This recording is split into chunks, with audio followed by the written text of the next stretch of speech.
Hello, welcome to IELTS Milestones. Before you are going to start the related audio, please download this audio-related PDF file from the link in the description.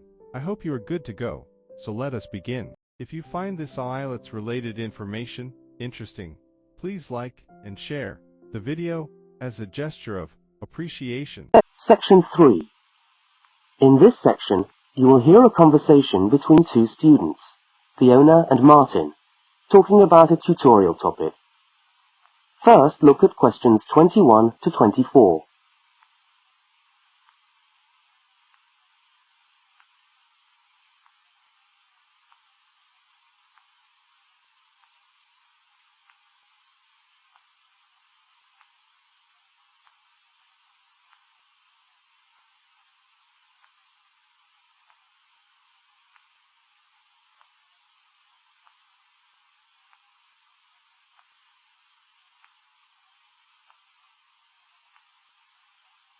Now listen and answer questions 21 to 24.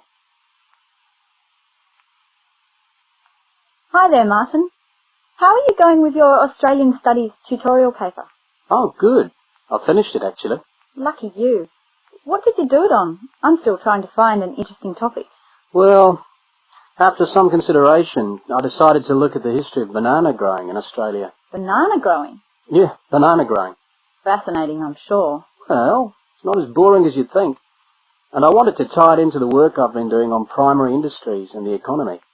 Anyway, I bet there are a few things you didn't know about bananas. Such as? Such as the fact that bananas were among the first plants ever to be domesticated. Oh, really? Yeah, they're an extremely nourishing food. I suppose you're going to tell me the whole history of banana growing now, aren't you?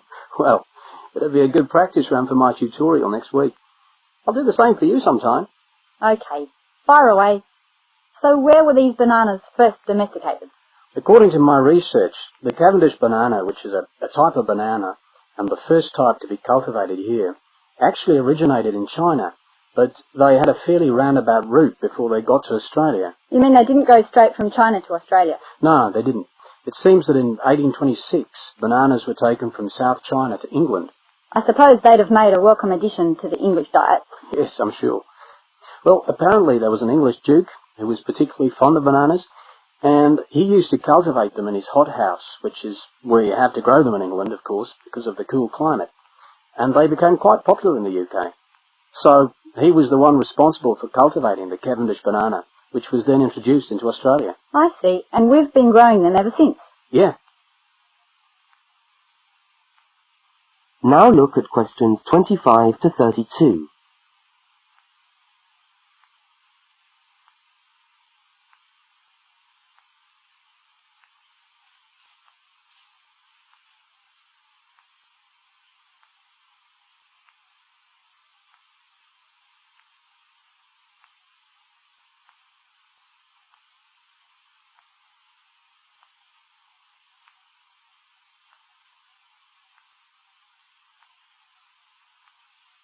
As the conversation continues, complete Martin's notes.